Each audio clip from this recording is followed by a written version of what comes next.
जय हिंद एवरीवन। तो आज ये सेट नंबर 13 है Bihar civil court clerk mains exam का। अब तक 12 सेट हो गया है। अगर आप लोग नहीं किए होंगे तो प्लीज़ वो सब सेट भी देख ले। सेट प्रैक्टिस बहुत ज़रूरी है एग्ज़ाम से पहले। और ये सेट प्रैक्टिस जो है रुकमनी का, ऐसा नहीं है कि कोई भी क्वेश्चन डाला गया है।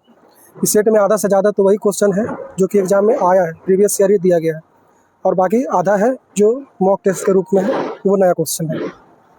चलिए बिना देरी के स्टार्ट करते हैं पहले क्वेश्चन से। एक ईमेल में क्या क्या समाविष्ट हो सकता है? तो इसको आप जब पढ़ेंगे तो इसका आंसर निकलेगा ऑप्शन नंबर डी। एक ईमेल में टेक्स्ट, फाइलें, इमेज सभी समाविष्ट हो सकता है। ठीक है, चलिए आगे देखिए।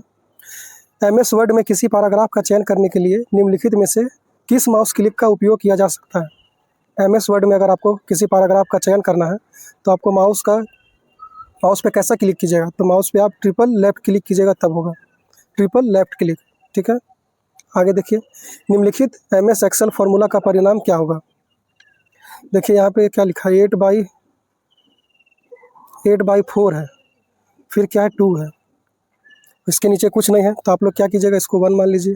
ठीक है, तो जब ये ऊपर जाएगा तो यहाँ पे क्या हो जाएगा, 1/2 हो जाएगा, है कि नहीं? और फिर इधर क्या बचेगा, तो बचेगा 2/2 माइनस का। अब देखिए 2 4 जा 8 और ये 4 4 कट गया, तो मतलब ऊपर में सब मिलाकर माइनस के लेफ्ट साइड में बचा क्या, 1 बचा, और यहाँ बचा 2/2। इसको भी जब काटिएगा तो ये भी 1 हो जाएगा। तो फाइनली 1 - 1 बराबर 0। आंसर क्या हो जाएगा, 0। तो 3 का आंसर आएगा क्या, ऑप्शन नंबर बी। आगे है, निम्नलिखित में से कौन सा कथन सही है? तो देखिए कथन है, MS वर्ड में एक शब्द में लोअर केस छोटे अक्षर और अपर केस बड़े अक्षर दोनों प्रकार के अक्षर हो सकते हैं। सही बात है। MS वर्ड में पैराग्राफ के पहले शब्द को बोल्ड नहीं किया जा सकता। गलत बात है, पैराग्राफ के पहले शब्द को बोल्ड किया जा सकता है, तो ये हो गया गलत। तो सही कौन है, केवल 1, ऑप्शन नंबर डी हो जाएगा सही। 5 नंबर है, जब आप एक एक्सेल सेल में कोई मान दर्ज करते हैं और इंटर कुंजी दबाते हैं तो डिफ़ॉल्ट रूप से क्या होता है? तो डिफ़ॉल्ट रूप से कर्सर सिलेक्शन बॉक्स नीचे की लोअर सेल में चला जाएगा, ऑप्शन नंबर बी हो जाएगा। जब आप एक्सेल सेल में कोई मान दर्ज करते हैं और इंटर कुंजी दबाते हैं तो डिफ़ॉल्ट रूप से कर्सर सिलेक्शन बॉक्स नीचे की लोअर सेल में चला जाएगा। छठा है, 5वीं पीढ़ी के कंप्यूटर की विशेषता क्या है? तो 5वीं पीढ़ी की कंप्यूटर की विशेषता है कृत्रिम बुद्धि, आर्टिफिशियल इंटेलिजेंस, शॉर्ट में AI। 7 देखिए, MS वर्ड 2017 में डिफ़ॉल्ट व्यू डैश होता है, तो डिफ़ॉल्ट व्यू होता है प्रिंट लेआउट। MS वर्ड 2010 में डिफ़ॉल्ट व्यू प्रिंट लेआउट होता है। हॉटमेल कब शुरू किया गया था? तो हॉटमेल कब शुरू किया गया था, 1996 में। हॉटमेल कब शुरू किया गया था, 1996 में।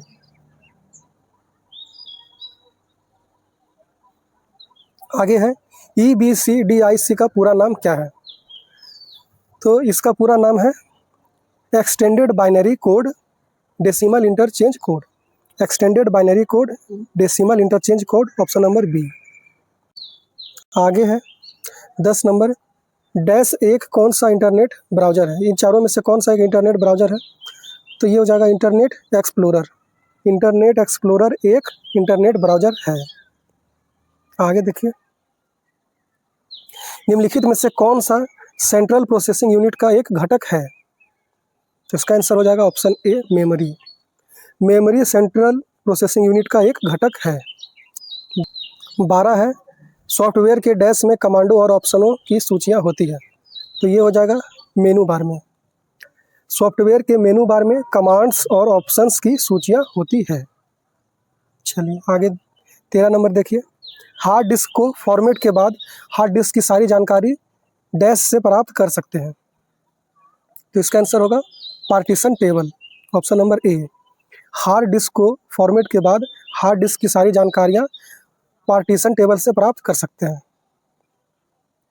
14 है, अगर आप अपनी वर्कशीट में सीधे एडिटिंग नहीं करना चाहते हैं तो डेटा को एडिट और इंटर करने के लिए आप डैश का प्रयोग भी कर सकते हैं, तो आंसर होगा फॉर्मूला बार। अगर आप अपनी वर्कशीट में सीधे एडिटिंग नहीं करना चाहते हैं तो डेटा को एडिट और इंटर करने के लिए आप फॉर्मूला बार का उपयोग भी कर सकते हैं। आगे है वेब फोल्डर का क्या काम है। तो वेब फोल्डर का काम है फाइलों को नेट पर ही स्टोर करना। फाइलों को नेट पर ही स्टोर करना वेब फोल्डर का काम है। 15 कंप्यूटर के क्वेश्चन थे। अब यहाँ से 35 तक मैथ और रीजनिंग है। आप लोग घर पे कीजिएगा, नहीं बन पाए तो PDF से सॉल्यूशन देकर फिर उसको बनाइएगा। इंग्लिश का देखते हैं। पहला है प्रीसी राइटिंग, मतलब शॉर्ट में इस समरी को शॉर्ट में आपको लिखना है। देख लीजिएगा कि कितना लाइन का है और उसको वर्ड से इंटू कर दीजिए। जैसे कि 3 3 6 3 9 लाइन का हो गया और हर लाइन में 1 2 3 4 5 6 7 8 8 है, तो 8 है 72 हो गया। 72 का 1/3 कर दीजिएगा, जितना भी आएगा उसके अंदर आपको लिखना है प्रीसी राइटिंग। आगे है 50 वर्ड में क्या लिखिए, तो लेटर लिखिए। फ्रेंड को लिखना है, एपोलाइजिंग मतलब माफ़ी मांग रहे हैं फ्रेंड से, इसलिए एपोलोगाइज के लिए आपको एक लेटर लिखना होगा। चलिए, तीसरा है पैराग्राफ राइटिंग, 100 वर्ड के अंदर तीनों में से किसी एक पर आप लिखिए। 4 नंबर है read the passage carefully and answer the question that follows. आपको पैसेज को पढ़ना है, उसके बाद जो क्वेश्चन है उसका आंसर देना है। पहला क्वेश्चन है where did the ancient Egyptian civilisation develop. आइए पैसेज पढ़ते हैं। The ancient Egyptian developed a complex civilisation that flourished for over 3000 years along the Nile river. तो यही आपका आंसर आ गया। कहाँ पे फैला था, तो अलोंग द नाइल रिवर, ये आपको लिखना है। The ancient Egyptian civilisation developed along the Nile river, ये हो जाएगा आंसर। बी है क्या, what are some examples of ancient Egyptian architecture. Ancient Egyptian architecture का आपको एग्जांपल देना है, ये मांग रहा है। चलिए आगे पढ़ते हैं। यहाँ पे they are renowned for their monumental architecture including the pyramids and sphinx. तो यही आंसर हो जाएगा, पिरामिड और सिफिक्स हो जाएगा आंसर। ठीक है, लिखिएगा some example of ancient Egyptian architecture are pyramid and sphinx. ठीक है, आगे देखिए लिखा है what are some fields in which the ancient Egyptian made advancement. कौन सा ऐसा फील्ड था जिसमें कि एंशिएंट इजिप्शियन जो थे बहुत आगे थे, एडवांस थे। तो इसका आंसर चलिए देखते हैं। ये पैराग्राफ तो ख़त्म होता है, इधर पढ़ते हैं। देखिए यहाँ लिखा है the Egyptian made significant advancement in mathematics medicine and astronomy. तो यही आपको आंसर हो जाएगा, लिखना पड़ेगा आपको। The Egyptian made significant advancement in mathematics medicine and astronomy.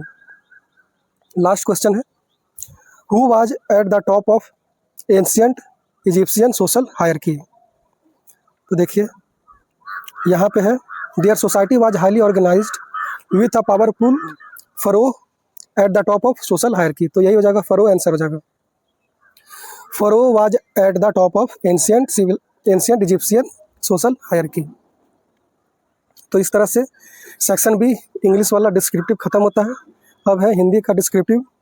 आप लोग घर पे खुद से पत्र लिखिएगा 50 वर्ड के अंदर, 100 वर्ड के अंदर, फिर निबंध लिखिएगा किसी एक पर।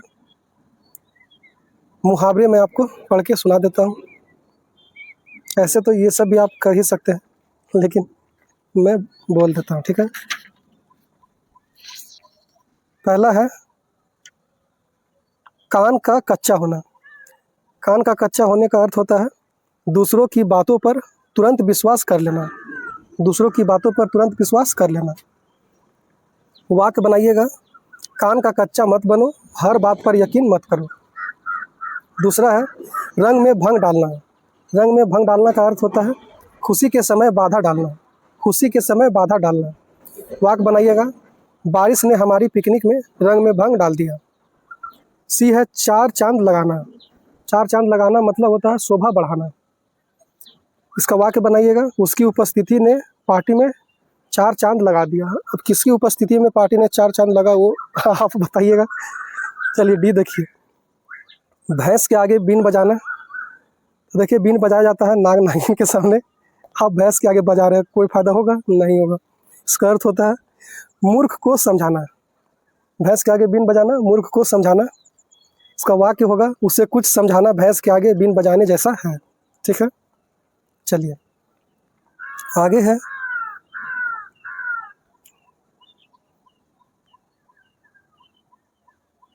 नीचे दिए गए वाक्यों को शुद्ध करें। अब ये अशुद्ध है, आपको इसको शुद्ध करना है।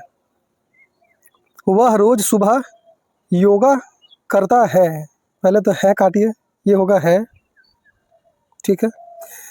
योगा नहीं, हिंदी में योग लिखते हैं, वह रोज सुबह योग करता है, योग, ठीक है।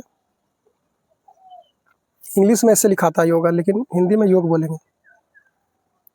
चलिए, शाम के समय बगीचे में ठंडी हवा चल रहा था, तो ठंडी हवा चल रही थी लिखिएगा, ठीक है, तब सही हो जाएगा। चल रही थी, ठीक है। आगे है, बच्चों ने विद्यालय में नाटक प्रस्तुति दी, तो बच्चों ने विद्यालय में नाटक प्रस्तुत किया, ये लिखना होगा। प्रस्तुति नहीं, प्रस्तुत करना है आपको लिखकर, प्रस्तुत किया, ठीक है, किया। आगे है, विद्यार्थी किताबों को संभाल कर रखे, तो क्या लिखिएगा इसको सही करके, विद्यार्थी किताबों को संभाल कर, अलग अलग नहीं लिखाएगा, ये साथ में हो जाएगा, यहाँ पे स्पेस नहीं लगेगा, ठीक है। संभाल कर रखे, यही हो जाएगा सही। विद्यार्थी किताबों सब सही है बाकी। ये देखिए, वह अपने छोटे भाई के साथ बाजार गया, तो वह अपने छोटे भाई के साथ बाजार गया, इसमें तो कोई दिक्कत नहीं दिख रहा है। वह अपने छोटे भाई के साथ बाजार गया, इसमें कोई चेंज नहीं होगा, ये तो ठीक ही है। अरे ठीक नहीं है, यहाँ भाई देखिए, भाई कैसे लिखा था, इतना ऐसा ऐसा देगा कर, बहुत दिमाग लगाना पड़ जाएगा। भाई दुर्गी कर लगाइएगा तब भाई होगा, ठीक है, यही है यहाँ पर मिस्टेक। चलिए आगे देखिए, आगे है section D, general knowledge and current affairs, 15 marks का शॉर्ट आंसर टाइप क्वेश्चन है। पहला है, शून्य की खोज किसने की, तो शून्य की खोज किसने की थी, आर्यभट्ट,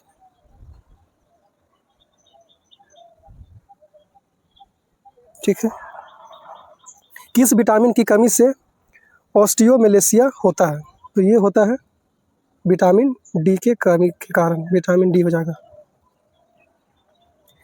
लाल रक्त कोशिकाओं का औसत जीवन काल क्या होता है, तो औसत जीवन काल जो होता है वो 90 से 120 दिन होता है, बाकी बुक में 120 दिन लिखा है, मैं वही लिख दे रहा हूँ। ऑपरेशन ब्लू स्टार किससे संबंधित था, तो आप लोग जानते हैं कि अमृतसर में एक मंदिर है, उसका नाम है स्वर्ण मंदिर, ऑपरेशन ब्लू स्टार उसी से संबंधित था। आगे देखिए, ये है कि भारतीय संविधान में मौलिक अधिकार कितने हैं, तो भारतीय संविधान में मौलिक अधिकार 6 है, और आपसे पूछ ले कि मूल संविधान में मौलिक अधिकार कितने थे, तो 7 हो जाता आपका आंसर। आगे है, भारत का पहला परमाणु परीक्षण कब हुआ, तो भारत का पहला परमाणु परीक्षण हुआ 1974 में, 1974 में, ठीक है। सबसे छोटा ग्रह कौन सा है, तो सबसे छोटा ग्रह है बुध, बुध हो जाएगा, ठीक है। बुध को क्या लिखते हैं, मरकरी लिखते हैं इंग्लिश में। चलिए एच देखिए, पंचायती राज व्यवस्था भारत में कब लागू हुई, तो ये लागू हुई थी 24 अप्रैल 1993, 24 अप्रैल 1993 पंचायती राज व्यवस्था भारत में लागू हुई थी। राष्ट्रीय महिला उद्यमिता मिशन का उद्देश्य क्या है, तो इसका उद्देश्य है महिलाओं के नेतृत्व वाले स्टार्टअप को बढ़ावा देना, महिलाओं के नेतृत्व वाले स्टार्टअप को बढ़ावा देना। आगे है, बिहार के राज्यपाल कौन है, ये हो जाएंगे आरिफ मोहम्मद खान, आरिफ मोहम्मद खान, ठीक है। पहले ये केरल के थे जहाँ तक मुझे याद है, इसके बाद ये बिहार के हो गए। इसके बाद पहला परमाणु ऊर्जा संयंत्र कौन सा है, तो ये हो जाएगा तारापुर, क्या हो जाएगा, तारापुर महाराष्ट्र। भारत का पहला परमाणु संयंत्र ऊर्जा कौन सा है, तारापुर महाराष्ट्र। आगे है एल नंबर, थार मरुस्थल मुख्यतः किस राज्य में स्थित है, तो ये है राजस्थान में, ठीक है। एम है, संसद का संयुक्त सत्र कौन बुलाता है, ज्वाइंट सिटिंग कौन बुलाता है, तो ये बुलाता है राष्ट्रपति, राष्ट्रपति, ठीक है।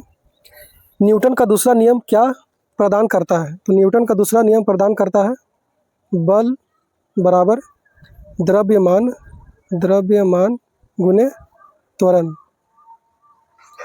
बल हो गया क्या, फोर्स इक्वल टू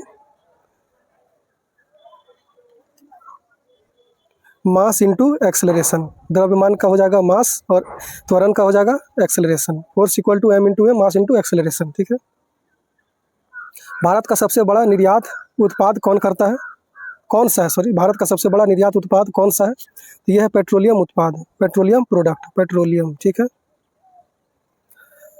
तो इस तरह से सेट नंबर 13 भी कंप्लीट होता है, मैथ रीजनिंग। इससे फिर से जो भी है पत्र, ये सब आप घर पे लिखिएगा, तभी आपका जाके अच्छा स्कोर हो पाएगा एग्जाम में। अभी से ही लिखिए। ठीक है। ठीक है, तो फिर मिलते हैं आपसे सेट नंबर 14 में। तब तक के लिए जय हिंद।